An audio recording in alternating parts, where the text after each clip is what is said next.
My name is Milan Butler. I turned 60 in Traverse City, Michigan, in a house that never really belonged to me on paper, the way people like Kelsey understood paper. But I knew every sound in that house. I knew which stair complained in winter. I knew which kitchen drawer stuck when the lake air got damp. I knew the back door hinge needed a little lift before it would close right, and I knew the old furnace made a cough before it decided to behave. I am half American, half Canadian. My father was from Michigan, a quiet man who believed a handshake meant more than 3 signatures. My mother came from Ontario, and she had that calm Canadian way of making soup, telling the truth, and making you feel ashamed without raising her voice. I became a restoration carpenter because I liked old things that still had strength in them. Old doors, old tables, old staircases, old houses with bones better than the new ones people put up too fast. I always said old houses do not creak because they are haunted. They creak because some man in 1947 thought 2 nails were enough. That joke made Audrey laugh the first time I met her. She had called me to fix the staircase in her lake house. One of the steps dipped too low, and she said every time she walked down it, she felt like the house was trying to remind her she was not 20 anymore. Audrey Butler was a school music aide. She helped children learn piano after class, mostly the ones whose parents could not afford private lessons. She had patient hands, tired eyes, and a way of standing in a room that made people lower their voices without knowing why. She was a widow when I met her, or maybe widow is too clean a word for what she carried. Her first husband had died years earlier, but absence had stayed in the house longer than he did. His photograph was still in a hallway frame, and his daughter, Kelsey Harrow, still guarded that frame like it was a border checkpoint. Kelsey was 16 when I first came around. Smart girl, sharp girl. Too young to be that watchful. She never yelled at me in those early years. That would have been easier. She was polite. Polite can be colder than anger when it is used right. She said Milan, like my name was a guest pass. Never Dad. I never asked her to. I did not marry Audrey to replace anyone. A man who tries to replace a child's father usually ends up proving he never understood the wound in the first place. So I kept my distance where it mattered. I fixed her bedroom door when it scraped the floor. I taught her how to change a tire after she got her first used car. I drove her to a scholarship interview when Audrey had a school event, and Kelsey pretended she did not need anyone. On the way there, she sat stiff in the passenger seat and said, "You don't have to act like this is your job." I kept my eyes on the road. It isn't my job. Then why are you doing it? Because you need a ride. She looked out the window after that, but when we pulled up, she said, "Thank you so softly, I almost missed it." That was how our family worked for years. Small openings, long silences, a few almosts. Audrey and I got married in the backyard under a maple tree that dropped leaves into the cake before anyone could stop it. Kelsey stood beside her mother in a navy dress and smiled for the photos. But in every picture, her eyes looked like she was counting what had been taken from her. I understood some of it. I really did. When a parent loves someone new, a child can feel replaced even when nobody is trying to replace them. So I tried to become part of the house the only way I knew how. Quietly. I repaired the porch rail. I rebuilt the pantry shelves. I patched the roof after a storm threw a branch through the shingles. I made Audrey a small music cabinet for her sheet music, and when Kelsey said it looked too handmade, Audrey touched the wood and said, "That's the point." Kelsey heard that. She remembered it differently, I think. To her, every kind word Audrey gave me was proof there was less left for her. That is the tragedy of some families. Love enters the room, and someone thinks it is stealing air. Still, I hoped time would soften her. I hoped showing up long enough would make me something more than the man her mother married. Not her father, not a replacement, just someone who stayed. Because I never asked Kelsey to call me Dad. I only hoped she would remember I showed up like one. For a while, I thought she might. Then Audrey got sick, and the house began to show us who really knew how to stay. Audrey's illness did not arrive like thunder. It came in small betrayals. a hand that shook when she reached for a coffee cup, a breath that caught halfway up the stairs. A piano lesson she canceled because she was just tired, even though Audrey had spent her whole life teaching children not to quit when things got hard. At first, she hid it from Kelsey, then from me, then from herself. But old houses teach you to hear trouble early. A pipe knocks before it bursts. A floor sinks before it gives way. And a person you love starts apologizing for needing a chair before she admits she is afraid of falling. So, I started changing the house. Quietly. I built a ramp along the back porch because Audrey said walkers made her feel old, but falling made her feel helpless. I moved our bedroom downstairs. I installed rails in the bathroom. I widened the hallway near the kitchen because the first time she bumped her hip on the doorframe, she laughed too hard, then cried when she thought I had gone outside. I heard her. Of course I heard her. Men like me pretend we do not hear crying because we do not know what to do with it. But I heard every bit. Nadine Keller came twice a week at first. She was hired to help with cleaning, laundry, and the things Audrey did not want me doing because she still wanted to feel like a wife, not a patient. Nadine understood that. She had a way of folding towels like she was restoring dignity to them. She did not talk much, but she saw everything. She saw me sleep in the chair beside Audrey's bed. She saw Kelsey come by with flowers, stand in the doorway too long, and leave before the medicine schedule got complicated.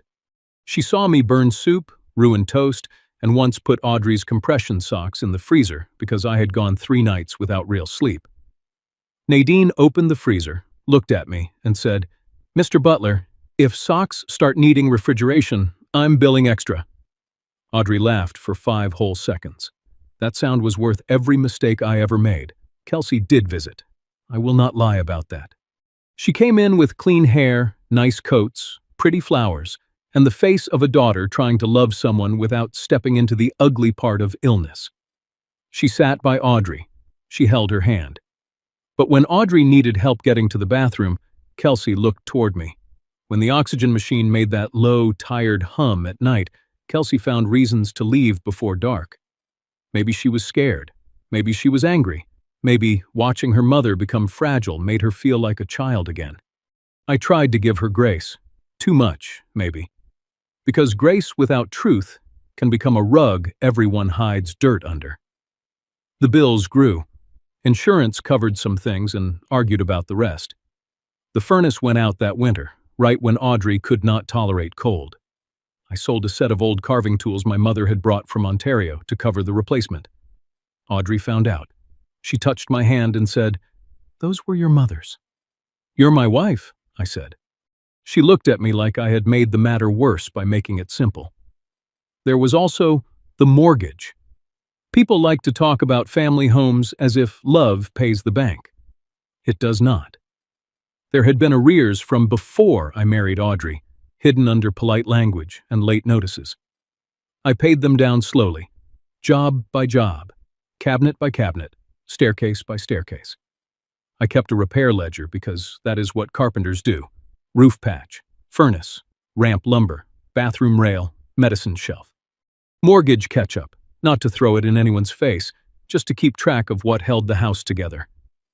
One afternoon, I came inside and found Kelsey standing in the hall, staring at Audrey while she thanked me for fixing the downstairs room. Kelsey's voice was flat. "You act like he saved us." Audrey was weak by then, but her eyes were still sharp. "Some people save a family quietly, Kelsey." That sentence changed something, not in a good way. Kelsey smiled, but it was the kind of smile people use when they are closing a door inside themselves. After that, she started calling the house Mom's house more often. Not our house, not the house, Mom's house. I let it pass because Audrey was sick, and sick rooms do not need more battles. Near the end, Audrey asked Nadine to call Edwin Shaw. Edwin had been her hospice coordinator, but he was more than that. He was the kind of man people trusted with hard moments because he never tried to make them pretty. He came on a gray afternoon. I was downstairs fixing the loose railing near the landing. Audrey hated that railing. said it wobbled like a politician. When Edwin left her room, he carried a sealed envelope. I noticed it. I did not ask. Audrey called me in later, tired but clear. "Milan," she said, "if they ever make you feel like a visitor here, promise me you will not leave quietly." I sat beside her and took her hand. "Who is they?" She only looked toward the hallway, where Kelsey's old photos still hung. I thought grief made Audrey say strange things near the end. I did not know she had already written my place in that house onto paper. After Audrey was gone, the house did not feel empty right away. That surprised me. For the first week, grief kept filling every room before I could step into it. Her cardigan still hung on the back of the kitchen chair. Her sheet music was still stacked beside the piano. Her favorite mug sat by the sink, clean, waiting for hands that were never coming back. I kept watering the porch flowers because Audrey had always said plants knew when people gave up. So I did not give up. Not on the flowers, not on the house, not even on Kelsey. At the funeral, Kelsey cried hard enough that I forgot every cold thing she had ever said to me. I put my hand on her shoulder, and for once, she did not pull away. "She loved you," I told her. Kelsey nodded. Then she said, "She loved this house." I should have heard the difference. At first, Kelsey came by often. She took photo albums. She moved little things, a vase from the hallway to the dining room, Audrey's music books from the piano bench into a storage box, a framed photo of her father from the upstairs hall down to the living room. I did not object. Grief rearranges furniture before it rearranges the heart. But soon, the words began to change. "This was Mom's house," she said one afternoon. I nodded. It was. Then a week later, she said, "I want to make sure my mother's house is protected." That felt different. Still, I let it pass. Then one morning, while talking to Tessa Harrow on the phone, Kelsey said, "I can't let my house someday fall apart because Milan won't accept reality." My house, someday. I was in the kitchen, sanding a drawer runner so it would stop sticking. The sandpaper stopped in my hand. Nadine looked up from folding towels. She heard it too. Nadine always heard the sentences people hoped would dissolve into air. After that, Kelsey began hosting little gatherings without asking me. A brunch for her event clients, a memorial tea for Audrey's school friends, a planning meeting for some charity dinner she wanted to design. Every time I walked into the room, she introduced me the same way. "This is Milan, Mom's husband." Not my stepfather, not family, Mom's husband. The first few times, I told myself it was grief. By then, I had become very good at giving pain a better name. One night, I found 2 boxes of my tools moved from the mudroom to the garage. My jacket had been taken off the front hook. My mail from the county tax office had been opened and placed on the dining table with a sticky note. "We should discuss this." I stared at that note for a long while. "We." That word had arrived late.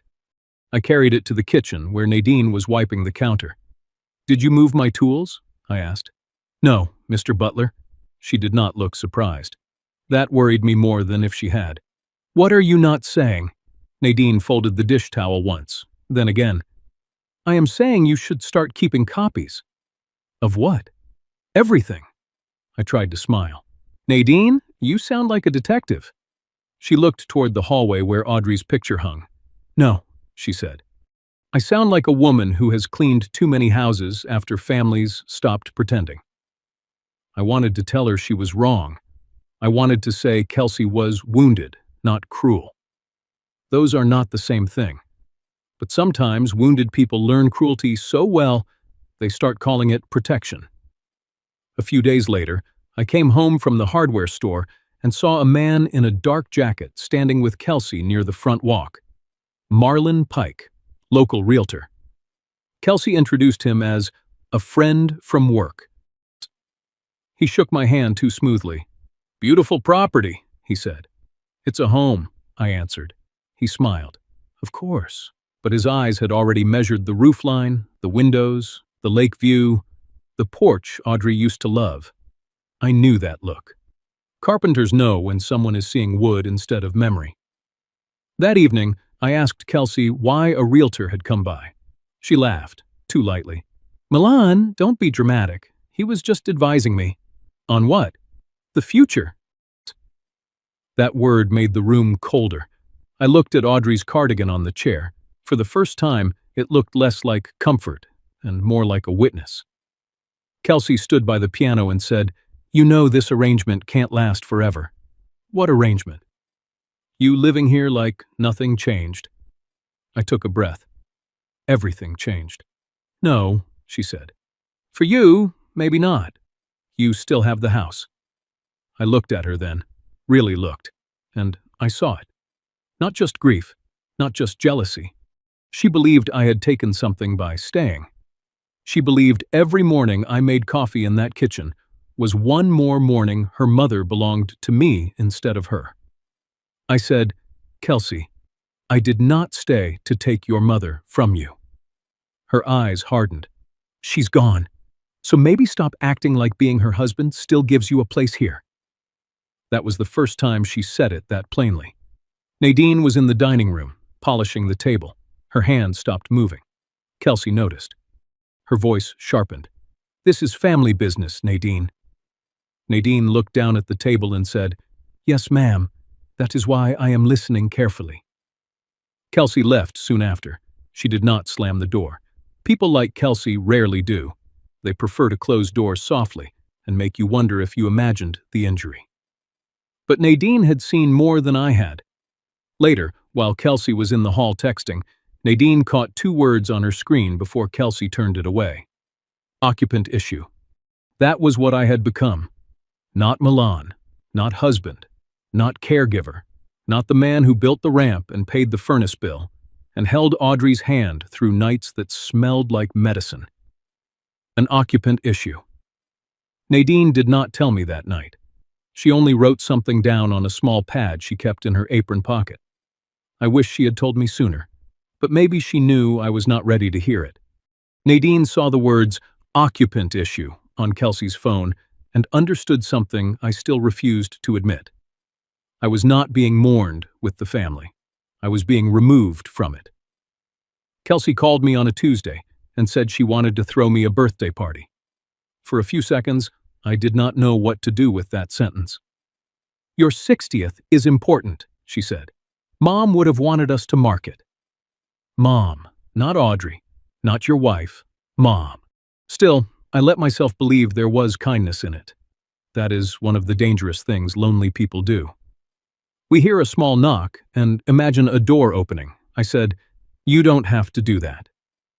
I want to, she answered. Her voice was bright. Too bright, maybe. But I was tired of suspicion. A man can only guard his heart so many years before he starts mistaking protection for living. So, I said yes. The party was at the house, of course. Audrey's house, Kelsey's mother's house. The house I had patched, paid for, repaired, and slept inside while the woman I loved fought to breathe through the night. By late afternoon, the living room smelled like lemon cake, coffee, perfume, and floor polish. Kelsey had done it beautifully. I will give her that. She always knew how to arrange a room so pain could hide behind flowers. There was a banner above the dining room doorway. Happy 60th, Milan. Seeing my name there caught me off guard. I stood under it longer than I should have. Nadine was setting plates near the sideboard. She looked at me once and I could not read her face. You all right, Mr. Butler? I think so. That is not the same as yes. No, I said. It isn't. Guests began arriving. Tessa Harrow came in with her phone already in her hand, filming the cake, the mantel, the piano, the smiling people who did not know what a room had cost before it became pretty. Camden stood near the hallway, 14 and awkward, holding a soda can with both hands. Happy birthday, Milan, he said. Not Grandpa, not Uncle, just Milan. But his voice had no cruelty in it, so I accepted the gift. Thank you, Camden. He looked toward the kitchen where Kelsey was speaking to a man in a navy jacket. Marlon Pike, the realtor. My stomach tightened. Kelsey saw me notice him. Oh, Marlon just stopped by, she said quickly. He knows Tessa from some event work. Marlon smiled. Beautiful gathering. I nodded. Strange thing to say about a birthday. He laughed like he was not sure if I had made a joke. A few minutes later, one of Kelsey's friends touched my arm and said, "It must feel freeing, thinking about downsizing." I looked at her. Who said I was downsizing? Her smile fell apart. Oh, I thought, never mind. Small bells started ringing in my head, not loud enough to make me leave, just loud enough to make every kindness in the room sound rehearsed. There was a large envelope beside the cake with my name written across the front in Kelsey's neat handwriting. I thought it was a card. I wanted it to be a card. Then the back door hinge squeaked, a stupid little sound, the kind I had fixed 100 times in other houses. Audrey used to tease me that I could ignore my own back pain, but never a bad hinge. "Leave it," Nadine said quietly when I turned. I looked out at her. "It'll take 30 seconds. Her eyes held mine. Some things can wait. I wish I had listened, but old habits move faster than warnings. Audrey's old toolbox was on the porch shelf near the mudroom. I stepped outside to get it, breathing in the cool lake air, grateful for a small job I understood. Wood, metal, a screw, a hinge. Simple things. When I turned back, I heard the lock click. At first, I thought someone had done it by mistake. I lifted the handle. Locked. I looked through the glass. Kelsey stood inside with a wine glass in her hand. People behind her went quiet in that uncomfortable way people do when they realize something private has become public. But nobody wants to be the first decent person in the room. I knocked once.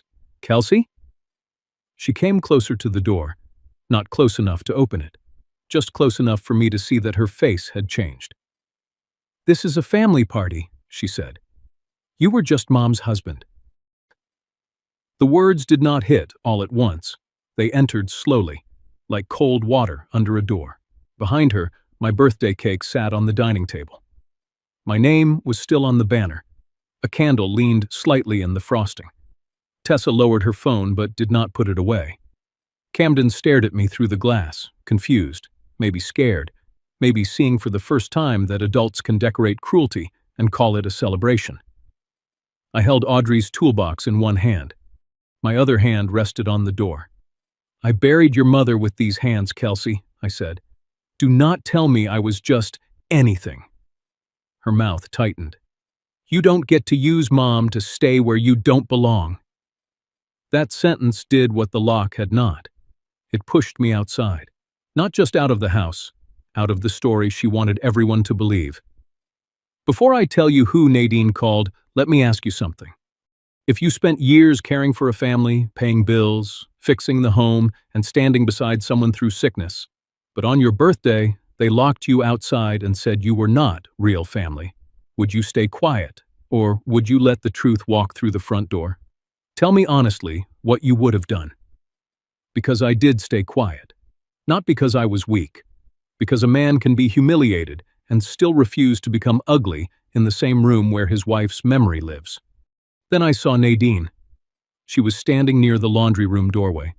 She did not shout. She did not plead with Kelsey. She did not perform outrage for the guests. She looked at me once through the glass, then stepped into the laundry room and closed the door behind her. A minute later, I saw her through the small side window. Phone pressed to her ear. Her voice was low, but the room had gone quiet enough that I heard pieces. "Mr. Shaw." It happened. A pause. She locked him out. Another pause. Then Nadine looked at the toolbox in my hand. "Yes," she said. "He is outside the house, with Audrey's toolbox." I could not hear Edwin Shaw's answer, but I saw Nadine's face change. Not soften, settle, like a woman who had been waiting years for the right key to turn. She looked at Kelsey through the laundry room window and said one final sentence into the phone. "Bring the envelope." For a moment, nobody moved. I stood outside with Audrey's toolbox in my hand, listening to the birthday party continue without knowing what it wanted to become. Inside, Kelsey still held the door like she had done something brave. She had not. Bravery opens doors when truth is inconvenient. Cruelty locks them and waits for applause. Nadine stepped out of the laundry room first. Her face had changed. Not louder, not angrier, just firmer. That was the thing about Nadine Keller. She did not need to raise her voice because she had spent years being underestimated in rooms where people forgot the housekeeper noticed everything. Kelsey turned toward her. "Nadine, this is not your concern." Nadine folded the small towel in her hands once, then again. "I have worked in this house for 16 years, Miss Kelsey. I believe I know what belongs to it." Kelsey laughed sharply. "You work here." "Yes," Nadine said. "And work is how I learned who actually stayed." A few guests looked down. Tessa stopped filming, or at least lowered her phone enough to pretend she had. Camden stood near the hall, staring at me through the glass. He looked embarrassed now, but not in a mean way. In the way a child looks when the adults around him begin making less sense. Kelsey took a breath. Milan got emotional. He needed air. This is private family transition, and everyone here understands that. Nobody answered, because nobody understood it. They were only afraid to say they did not. Nadine walked past Kelsey and opened the side cabinet beside the dining room built-ins. Audrey used to keep extra napkins there, along with old church programs, music books, and the kind of small household records women save because they know men will need them later and deny it. Nadine pulled out a narrow black binder. Kelsey's face tightened. "What are you doing?" "Putting things where people can see them. That is private." "So was locking him outside supposed to be." That sentence landed hard. Nadine placed the binder on the dining table beside my cake. The candles had burned low now, little melted stubs sinking into the frosting. My name was still written there in blue icing, Milan. It looked foolish suddenly, a name on a cake inside a house where I had been left on the porch. Nadine opened the binder. "This is Mr. Butler's repair ledger." Kelsey stepped forward. "Nadine." But Nadine did not stop. "Roof patch after the north side leak, furnace replacement, bathroom rails, back porch ramp, downstairs bedroom conversion, medicine shelf, stair landing repair." She turned a page. "Mortgage arrears payment confirmation, property tax catch-up, emergency plumbing invoice, hospice bed installation." Marlon Pike shifted near the window. He did not belong in that room, and for the first time, he seemed to realize it. Kelsey reached for the binder. Nadine put one hand on it. It was not dramatic. It was enough. "You can lock a door, Miss Kelsey," Nadine said. "You cannot lock 15 years of records." Kelsey's eyes flashed. "Stay in your place." The room went still. That phrase has a smell to it. Old, rotten, passed down through people who think money, blood, or titles give them permission to shrink another human being. Nadine looked at her for a long second. Then she said, "I am in my place. I have been cleaning up after this family since before you learned to call cruelty grief." Even through the glass, I felt that one. Kelsey turned red. Tessa whispered, "Kels." "Don't," Kelsey snapped. Camden looked from his mother to Nadine, then back to me. His face was changing. A minute before, I had been the man locked outside. Now, I was becoming a question. That can be dangerous in a family built on one person's version of the truth. Kelsey tried again. "Everyone, I'm sorry. This is clearly becoming uncomfortable. Milan has been under a lot of stress. We were trying to help him consider a smaller place. Less maintenance, less memory." Less memory. I almost laughed. Not because it was funny, because some lies are so polished they show you the fingerprints of the person who made them. Camden moved closer to the door. His voice was small, but I heard it. "Mom said you only stayed because the house was worth something." The toolbox handle pressed into my palm. For a second, I could not speak. That sentence did not come from Camden. It came through him. That made it worse. I looked at the boy through the glass. I stayed when this house smelled like medicine and everyone else had somewhere easier to be. Camden's mouth opened, then closed. Behind him, Kelsey looked away. Good. Let her look away. The truth would still be in the room when she turned back. Nadine flipped another page in the binder. There are also hospice visitor logs. Kelsey said, "Stop." Nadine did not. Medication schedules with Mr. Butler's initials, night care notes, supply runs, meal changes, fall risk adjustments. She looked toward the back door where I stood. Your mother did not keep living here because the house was pretty. She kept living here because he kept making it possible. I felt my eyes burn. I hated that too. There are tears grief earns, honestly, and there are tears humiliation drags out of you in front of strangers. I turned my face toward the yard for a moment. The evening was cool. The lake air moved through the trees. Somewhere beyond the house, a dog barked once and went quiet. Inside, Nadine kept going. Not cruelly, carefully, like a woman setting the broken pieces in order so no one could pretend the vase had never existed. Iris Bellamy, our neighbor, stood near the piano. She had been quiet until then, hands folded around a paper cup of coffee. I saw him carry her out to the car at midnight, Iris said. More than once. Kelsey looked at her, startled. Iris continued. I saw him shovel snow before appointments. I saw him sit on that porch when the ambulance left because he didn't want Audrey to see him cry. The room softened around that. Not for me, exactly. For the version of me Kelsey had worked so hard to remove. Marlon cleared his throat. I wasn't aware of all these details. Nadine looked at him. No, Mr. Pike. Houses look simpler from the curb. That shut him up. Kelsey's face was tight now, but something underneath it was shaking. Anger, grief, fear. Maybe all three. You all think you know, she said. You saw errands and repairs. I lost my mother. I heard that. I did. And for a brief second, I wanted to tell her I knew losing Audrey had carved her open too. But before I could speak, Nadine answered. Yes, you did, she said. And grief deserves mercy. But grief does not get to forge a key and call it justice. Kelsey looked toward the locked door, toward me. Our eyes met through the glass. I saw the girl from years ago in the passenger seat of my truck, refusing to admit she needed a ride. I saw the woman who had just locked me outside. Both were real. That was the tragedy. Nadine's phone buzzed. She glanced down. Mr. Shaw is on the street. Kelsey stiffened. Milan does not need some hospice man interfering in family matters. Nadine's voice lowered. Edwin Shaw is not coming to interfere. Then why is he coming? Nadine looked at the sealed feeling in that room, at the cake, at the guests, at the locked door, at me with Audrey's toolbox in my hand. Because Audrey asked him to remember what you might try to forget. Kelsey stepped toward the laundry room. I want him gone when he gets here. Nadine turned fully to her.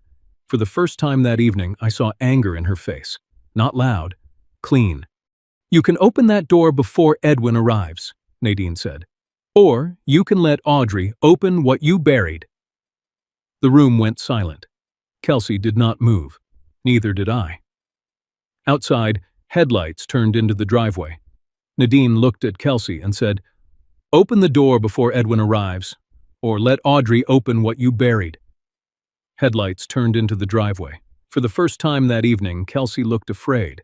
Not guilty, not yet, afraid.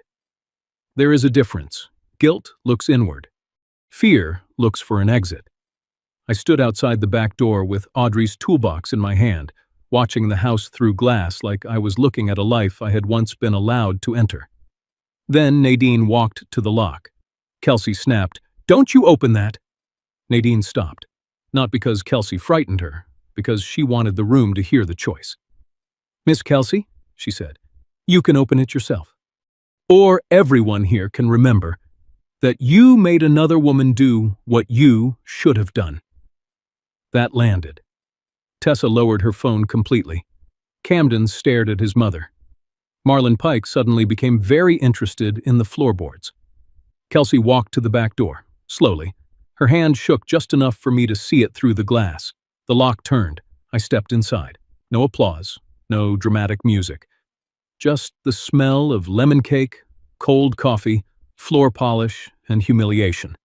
I carried Audrey's toolbox like a man carrying the last honest thing in the room. Kelsey stepped back, but not far. "You're making this worse," she whispered. "No," I said. "I think it was already worse. We just finally opened the door." A knock came at the front. Nadine went to answer it. Edwin Shaw entered with his dark coat buttoned wrong, like a man who had left home in a hurry and did not care what anyone thought of it. He was 66, retired from hospice work, though men like Edwin never really retire from other people's hard moments. They simply stop getting paid for showing up. In one hand, he held a sealed envelope. Cream paper. Audrey's handwriting across the front. I knew it before I read it. My throat tightened.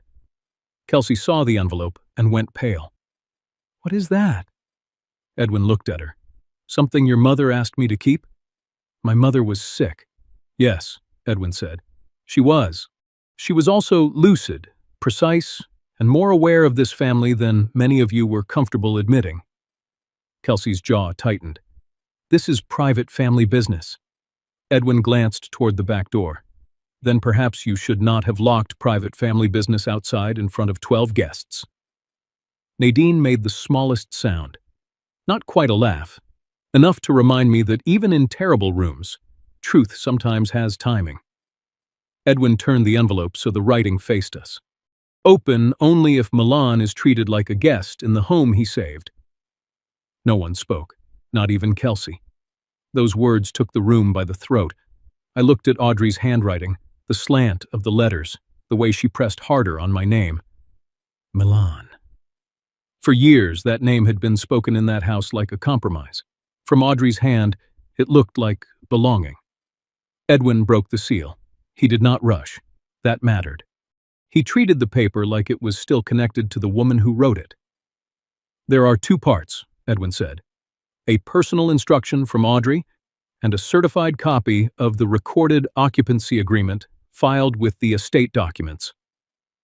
Marlon's head lifted at the word recorded. Kelsey noticed, too. Edwin looked at her. "The letter explains her heart. The recorded occupancy agreement explains the law." He unfolded the first page. I wanted to sit down. I did not. Edwin read, "If this instruction is being opened, it means Milan has been made to feel like a visitor in the home where he cared for me. I am sorry, Milan. I tried to prevent that before it happened." My eyes burned. I looked away. At the cake. At the banner. At the door Kelsey had locked. Edwin continued, "My daughter has pain I could not heal. Some of that pain began before Milan ever entered our lives. But pain can explain why someone resents you. It does not give them the right to erase you." Kelsey's face cracked. Just a little. Enough for me to see the girl under the planner, the control, the sharp sentences, but not enough to stop her. "She had no right to write about me like that," Kelsey whispered. Edwin kept reading. "Milan did not take this house from my family. He kept it standing when sickness made ordinary life impossible. He repaired the ramp, the rails, the furnace, the roof, and more nights than anyone counted. He stayed when love stopped looking pretty." That sentence broke something in me. Not loudly, quietly. The way old wood gives under pressure after holding too much for too long. Nadine looked down. Iris Bellamy wiped her eye near the piano. Camden looked at me as if he had been handed a different map of his own family. Edwin turned to the second page. "Under the recorded occupancy agreement, Milan Butler retains the right to reside in this home for the remainder of his life, or until he voluntarily chooses to leave. No party may change locks, restrict access, compel relocation, or list the property for sale without his written consent while that right remains active." The room shifted. You could feel it. Before that moment, people had been deciding whether to pity me. Now they had to decide whether Kelsey had just violated something real. Marlon Pike cleared his throat. "Kelsey, I was not informed of any recorded occupancy right."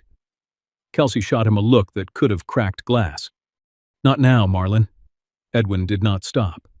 "If Kelsey or any future interest holder attempts to force Milan out, pressure him into signing away occupancy, or treat his presence as an obstacle rather than a protected right, a portion of future house proceeds shall be redirected to the Audrey Butler Caregiver Fund. Kelsey looked stunned. The what? Edwin's voice softened. Your mother named it herself. I looked at the envelope. Audrey had named a fund. Audrey, who once stretched grocery money by pretending she wanted soup 3 nights in a row. Audrey, who hated waste, hated drama, hated legal talk. She had done all of this because she knew the kind of silence I would choose if left alone. Edwin read the last paragraph. Blood may inherit my name, but Milan kept the lights on when love got hard. Do not confuse blood with the work of staying. Nobody moved. Kelsey sat down as if her knees had given up the argument before her mouth did. Camden whispered, Mom? She did not answer him. She stared at Audrey's signature, then at me, then at the toolbox in my hand. For the first time that evening, she did not look powerful. She looked caught between the mother she wanted to defend and the mother who had just corrected her from beyond the grave. Still, pride is stubborn, especially when grief has been feeding it for years. Kelsey lifted her chin. That doesn't mean he owns us. I looked at the locked door behind me, then at Audrey's handwriting, then back at the woman who had just tried to turn my birthday into my removal. No, I said. It means you do not own me. The sentence settled between us like a key finally finding the right lock. Kelsey stared at Audrey's signature and whispered, That doesn't mean he owns us. I looked at the locked door behind me and said, No, it means you do not own me. For a moment, Audrey's signature ruled the room. Not Edwin, not Nadine, not me. Certainly not Kelsey. Just Audrey's name at the bottom of a page, written by a woman who had understood the house better than any of us. Kelsey sat near the dining table, face pale, one hand pressed to her stomach like the words had made her physically ill. I wanted to feel relieved. I did not. Relief is hard to find when the person who hurt you is still someone your wife once loved with her whole heart. Camden stood beside the piano, staring at me, then at his mother, then at the old toolbox in my hand. He looked like a boy watching adults rebuild history in front of him, board by board, and discovering the house had been crooked all along. Kelsey finally spoke. Mom was sick when she wrote that. Edwin Shaw folded the instruction carefully. She was ill. She was also lucid. She was scared. Yes, Edwin said. That is why she prepared. Kelsey's eyes flashed. No, Milan made her feel guilty. That one hit harder than the locked door. I had taken the insult. I had taken the porch. I had taken the phrase, just Mom's husband, and let it cut where it wanted. But the idea that I had twisted Audrey in her last months, that reached something I could not keep quiet. Nadine stepped in before I could. I was there the afternoon she signed it, she said. He was downstairs fixing the railing because your mother was afraid of falling. Kelsey turned on her. You always take his side. No, Nadine said. I take the side of what happened. That sentence settled the room. Camden looked down. Then he said the words that almost broke me. Mom said you only stayed because the house was worth something. The silence after that was worse than shouting. I looked at Kelsey. She looked away. There it was. Not just resentment, not just grief. A story. A story she had repeated often enough for a child to carry it into the room like truth. I took one breath, then another. The toolbox handle pressed into my palm. I stayed when your grandmother could not hold a spoon, I said. I stayed when the hallway smelled like medicine. I stayed when love stopped looking pretty. Camden's face changed. Not fully, but enough. A child can tell when an adult is bleeding through a sentence. Kelsey stood quickly. Camden, go wait outside. No, he said. It was quiet, but it was no. That was the first crack in the wall she had built. Marlon Pike cleared his throat near the front window. He had been trying to become furniture for the past 10 minutes, which is difficult for a man in a navy jacket holding a tablet. Kelsey, he said, maybe we should reschedule. Her head snapped toward him. "Marlon, not now." But the room had heard him. Edwin looked at Marlon. "Reschedule what?" Marlon swallowed. "Exterior photos." My eyes moved to Kelsey. "Photos? For what?" Marlon lifted his hands slightly, like a man stepping away from a live wire. "I was told Mr. Butler had agreed to relocate before the listing." The word listing opened the room wider than the front door ever could. Tessa whispered, "Listing?" Iris Bellamy muttered, "Lord have mercy." Kelsey's face tightened. Marlon misunderstood. Marlon looked offended now, but mostly scared. "You said he wanted less maintenance.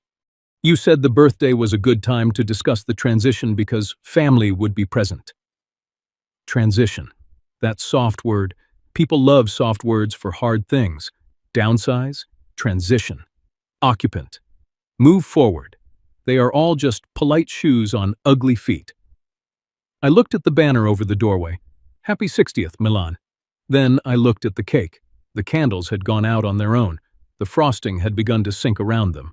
I said, "It was not a birthday party." Nobody answered. I looked at Kelsey. It was an eviction with cake. Her mouth opened, closed. No denial came fast enough. That was answer enough. Nadine walked to the dining table. The large envelope with my name on it still sat beside the cake. For most of the evening, I had wanted it to be a card. A stupid, hopeful part of me still had. Nadine picked it up. Kelsey moved toward her. "Don't!" Nadine looked at me. I nodded. She opened the envelope. Inside was not a birthday card. It was a printed agreement, clean font, neat margins. My name already typed on the first line. Voluntary relocation agreement. Milan Butler acknowledges his intention to vacate the property within 30 days. For a second, I heard nothing. Not the guests, not the lake wind, not the little hum from the refrigerator. Only Audrey's voice from years ago, telling me not to leave quietly if they made me feel like a visitor. Kelsey whispered, "That was not supposed to be opened like this." Nadine looked at her. "No, Miss Kelsey, it was supposed to be signed like this." The room turned toward Kelsey. That was the moment the porch became a courtroom. No judge, no jury, just neighbors, family, a housekeeper, a hospice man, a realtor, a boy, and the truth sitting on the table beside a ruined cake. Edwin picked up Audrey's final instruction. Then he placed it over the relocation paper. "One document asks Milan to leave," he said. "The other says what happens if you try to make him." Edwin placed Audrey's final instruction over the relocation paper. "One document asks Milan to leave," he said. "The other says what happens if you try to make him." Nobody touched either page. Not Kelsey, not Marlon, not even me. The two papers sat beside my birthday cake like two versions of the same family. One written by the woman who loved me, one prepared by the daughter who wanted me gone. Kelsey stood very still. Her face had lost all the polish she wore when she planned events. No perfect smile, no graceful host voice, no soft explanation ready for guests who did not want to feel uncomfortable. Just a woman staring at the proof that her plan had become visible. "That paper was only a discussion draft," she said. Nadine looked at the relocation agreement. With his name typed on it? Kelsey's mouth tightened. Marlon Pike shifted near the window. "I should clarify," he said. Everyone turned toward him. It is interesting how quickly a man becomes honest when his commission begins to smell like a lawsuit. Marlon held his tablet against his chest. "I was told Mr. Butler had agreed to relocate. I was told this gathering was a family transition." "A birthday," I said. He looked at me. "Yes, well, that too." "No," I said quietly. "Not that too. That first." Kelsey turned on him. "Marlon, stop talking." But he had started saving himself, and people like Marlon do not stop halfway through self-preservation. He swallowed. "I was asked to prepare a preliminary market range. Exterior photos were supposed to be taken next week. Nothing formal had been signed." Edwin asked, "Was there a draft listing description?" Marlon hesitated. That was enough. Nadine held out her hand. "Read it," Kelsey snapped. "Nadine, you have no right." "I have ears," Nadine said. "And tonight they have been busy." Tessa made a sound that might have been a nervous laugh, then covered her mouth. Marlon looked at Kelsey, then at Edwin, then at the paper on the table. His voice dropped. It said, "Beloved family lake home available after long-term occupant downsizes." Long-term occupant. There it was. Not husband, not caregiver, not the man Audrey asked to stay. Occupant. I looked around the room I had sanded, patched, repaired, and kept warm through winters when Audrey could not stand cold. The house felt different around that word, like it had heard itself insulted. "I was her husband when the furnace failed," I said. "I was her caregiver when the stairs became dangerous. But in your listing, I became an occupant." Marlon's face reddened. "I did not write that language independently." "No," Edwin said, "but you were prepared to profit from it." Marlon had no answer. Kelsey suddenly looked smaller, but she still fought. "You're all acting like I'm some monster," she said. "I was trying to move forward." "With my signature," I said. "With a plan," she shot back. "A practical plan. This house is too much for one man. The taxes, the maintenance, the repairs. The repairs I have been doing for years. That is not the point." "It is the point." "No," she said, and her voice cracked. "The point is that every time I walk in here, you are in my mother's kitchen. Your coat is on her chair. Your tools are in her hallway. Your hands are on everything she left." The room softened a little. Pain had finally stepped out from behind the scheme. Kelsey looked at me, and for the first time that night, I saw grief before control. "Every time Mom thanked you," she said, "it felt like she was forgetting what I lost." I did not answer right away, because that was not nothing. A child can carry that kind of hurt for decades and still not know what name to give it. But pain, even real pain, does not become permission. "Kelsey," I said, "pain can explain why you resent me. It does not give you the right to erase me." Her eyes filled. She hated that they did. I could tell. She looked away fast, because tears were dangerous in a room where she had spent years being certain. Tessa lowered herself into a chair. "Kels," she said quietly, "you told me this was a healing birthday." Kelsey turned toward her. "It was supposed to be." "No," Nadine said. "Healing does not come with a relocation agreement." Camden stood near the piano, arms folded tight against his chest. He was watching his mother like the ground under his childhood had shifted. "Did you know he had the right to stay?" he asked. Kelsey opened her mouth. Nothing came out. Camden nodded once, slowly. That wounded her more than any accusation from me. Edwin picked up the relocation paper and read the first line aloud. "Milan Butler acknowledges his intention to vacate the property within 30 days. He set it back down. Mr. Butler did not acknowledge that intention. "No," I said. "Mr. Butler did not sign this." "No." "And this party was used to create social pressure around that signature." Kelsey whispered, "I wasn't going to force him." Nadine looked at the locked back door. The room followed her gaze. No one needed her to say it. Kelsey had already forced enough. Then Edwin asked Marlon, "Was there any communication about using the gathering to obtain agreement?" Marlon closed his eyes for a second. Kelsey said, "Don't." But it was too late. Marlon opened his tablet. "I have a text." Kelsey's face went white. He read it without looking up. "If he signs tonight, we can have photos by Monday. He hates public conflict. He won't make a scene in front of everyone." The words did not explode. They sank. That was worse. I felt them settle into the floorboards, the walls, the old piano, the room where Audrey used to laugh while sorting sheet music. He hates public conflict. She knew exactly which part of me to use, not my weakness, my restraint, my promise to Audrey that I would not turn this house into a battlefield. I looked at Kelsey. "You knew I would rather be humiliated quietly than dishonor your mother's home." Her mouth trembled.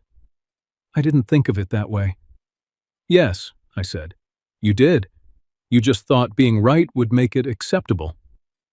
The room went very still. Kelsey looked at Audrey's final instruction again, then at the relocation agreement. 2 papers, 2 women.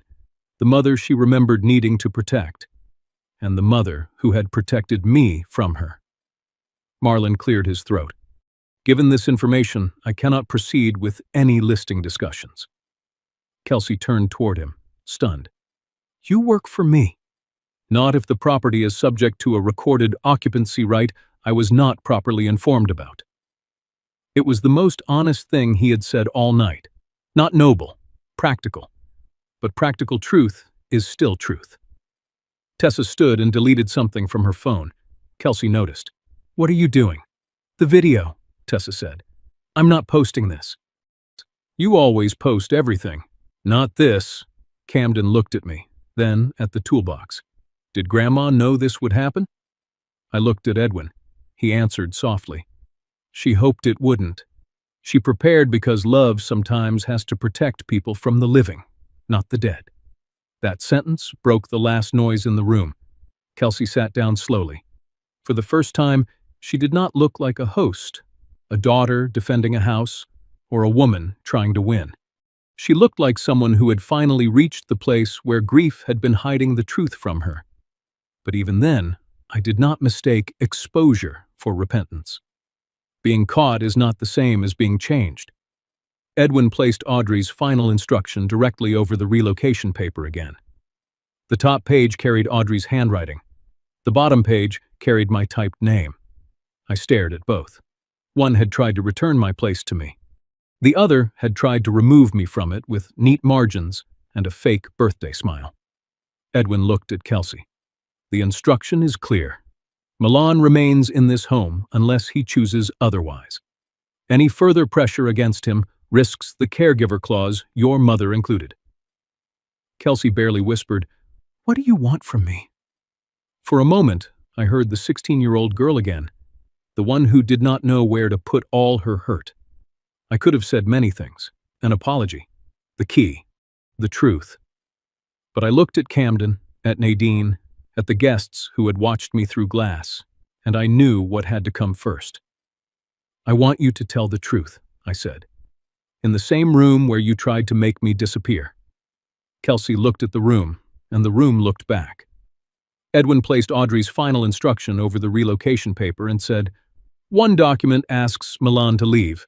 The other says what happens if you try to make him. I want you to tell the truth, I said. In the same room where you tried to make me disappear. Kelsey looked at me like I had asked her to step out onto thin ice. Maybe I had. Truth is not always a warm thing. Sometimes it cracks under your feet first. The room waited. Tessa stood near the sofa, phone lowered, eyes red with embarrassment she had not earned but had helped create. Marlon Pike held his tablet against his chest as if it might shield him from his own bad judgment. Camden stood beside the piano, watching his mother with the kind of silence children keep when they are deciding what adulthood is supposed to look like. Nadine was by the dining table. Edwin Shaw stood beside Audrey's instruction, and I was still holding the toolbox. I should have set it down. I could not. It felt like Audrey's hand had somehow stayed in the room through that old wooden handle. Kelsey swallowed. Milan has... she began. Her voice failed. No one rescued her. That was important. Some people need silence more than comfort, because comfort comes too early and lets them escape the shape of what they did. She tried again. Milan has the right to live here. Edwin said gently, Say why.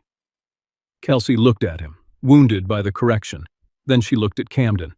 That changed her more than Edwin ever could. My mother wanted him here, she said. Her voice shook.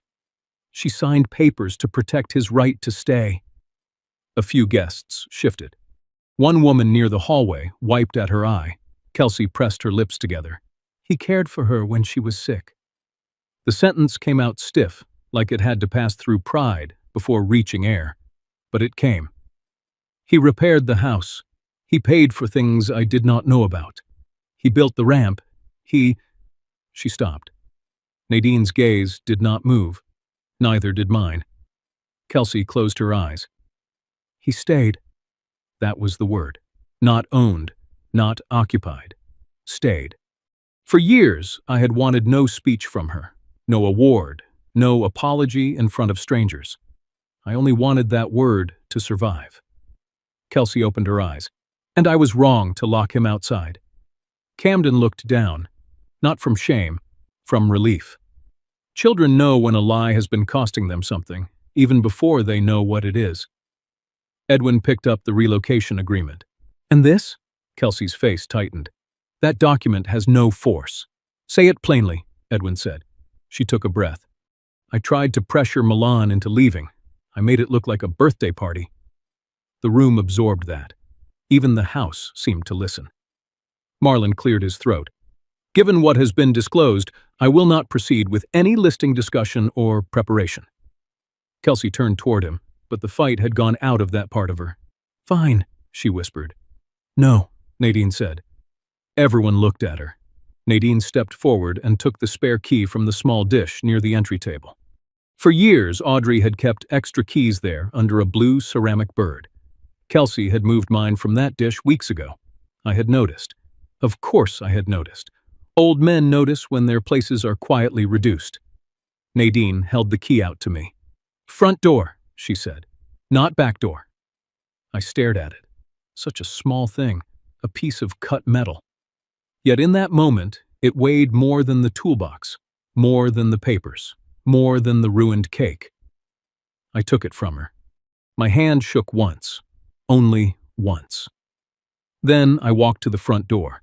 The room followed me with its eyes. I opened it. Cool evening air came in from the porch. For a second, I saw myself the way I had been an hour earlier, outside, holding Audrey's toolbox, watching my own name on a banner from behind glass. Then I stepped over the threshold from inside the house. I closed the door. Not hard, just firmly. There are doors you slam because you are angry, and doors you close because the house finally knows who has the right to stand inside. I turned back. No one clapped. Thank God. Applause would have cheapened it. I set Audrey's toolbox beside the front hall table. Not in the garage, not near the back door. In the front of the house, where people entering would see it. Kelsey stared at the box. Maybe she understood. Maybe she only hated that she did. Iris Bellamy cleared her throat near the piano. I saw him build that ramp, she said. I saw him carry groceries in one hand and medicine in the other. I saw him shovel snow before appointments. He was not waiting for applause. Dean Wexler, who had come late and stood quietly by the hall, nodded. That house didn't survive on memories, he said. It survived on receipts, lumber, and Milan's back. Kelsey flinched at that, but she did not argue. That mattered. Tessa whispered, I deleted the video. Kelsey looked at her. Tessa added, the one where he was outside. I am not posting it.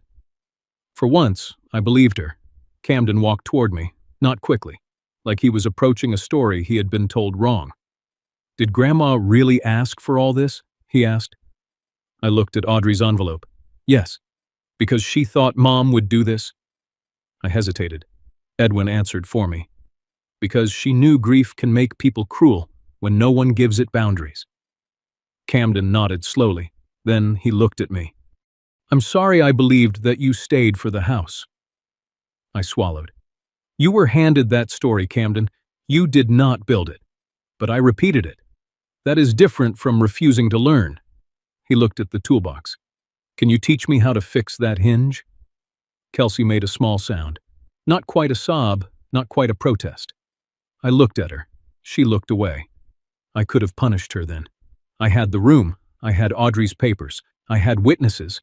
I had the key. But revenge is a dangerous thing when it starts tasting too sweet. Audrey would not have wanted me to become cruel just because Kelsey had been. So I said what I could honestly say. I am not leaving this house. Kelsey nodded once, small and stiff. But I will not turn it into a prison for either of us. She looked at me then. For the first time that night, She looked less like someone fighting for property and more like someone who had lost the map to her own grief. "What happens now?" she asked.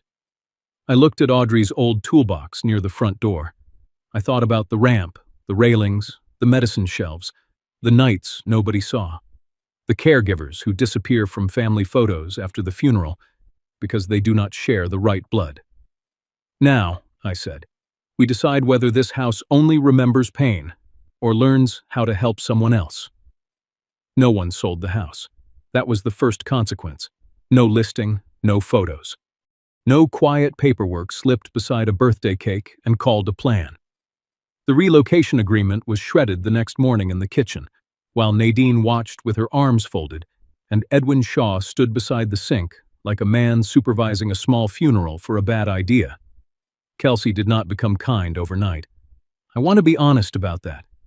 People do not change just because truth embarrasses them in public. For several days, she avoided me.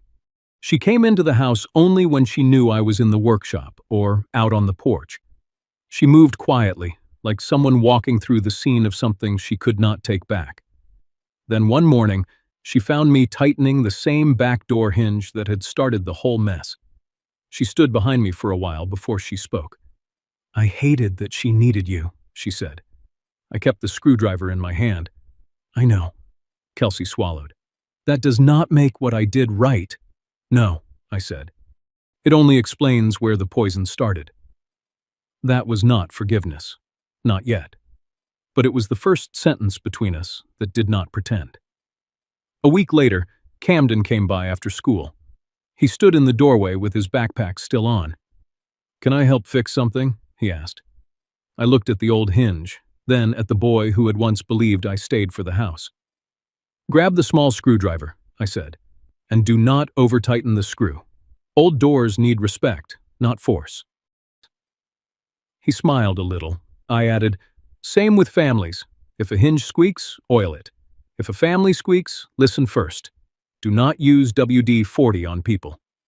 He laughed. It was small, but small laughter can air out a room that has been holding its breath for years. Kelsey apologized to Camden first. Not perfectly, not beautifully, but specifically. She told him I had stayed for Audrey, not for the property. She told him I had built the ramp, paid bills, sat through appointments, and kept the house safe when grief and illness made everyone else tired. She did not call me Dad. I did not ask her to. Some words cannot be forced without breaking what little truth is trying to grow. But she did say, Milan deserved better from me. That mattered. The house changed after that. Audrey's old toolbox no longer lived near the back porch, like something useful but hidden. I placed it on a shelf near the front door. Nadine passed by, saw it there, and said, "About time that toolbox stopped living like a secret." She was right. Care should not live like a secret. That became the beginning of the Audrey Butler Caregiver Fund. It did not start with a fortune.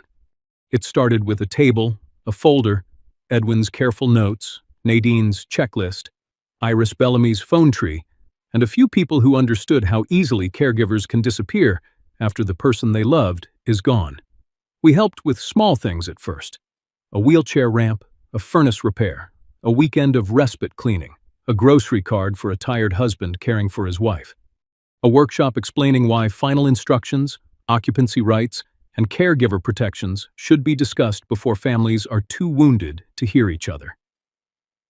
At one meeting, a man said, "Her kids called me the boyfriend until the day she died. I had been changing her sheets for 3 years." Kelsey was there. She looked down, not from shame only, from recognition. That was when I knew the fund mattered, not because it punished anyone, because it gave language to people who had been made invisible. Blood can inherit a house, but care is what makes it a home. I did not get a perfect family back. I did not get Audrey back. And I did not pretend one public confession could repair every locked door. But I kept my place in the house we loved. I kept my dignity. And I made sure someone else, somewhere, would not be locked outside after giving everything. Thank you for spending this time with me today. And for listening to this memory all the way through. Please tell me in the comments where you are watching from, and what time it is where you live right now. If this story moved you even a little, please don't forget to subscribe to Final Act Revenge. Another story is waiting for you on your screen right now. YouTube believes you may enjoy it, so please take care of your health, drink some water, and enjoy the next one.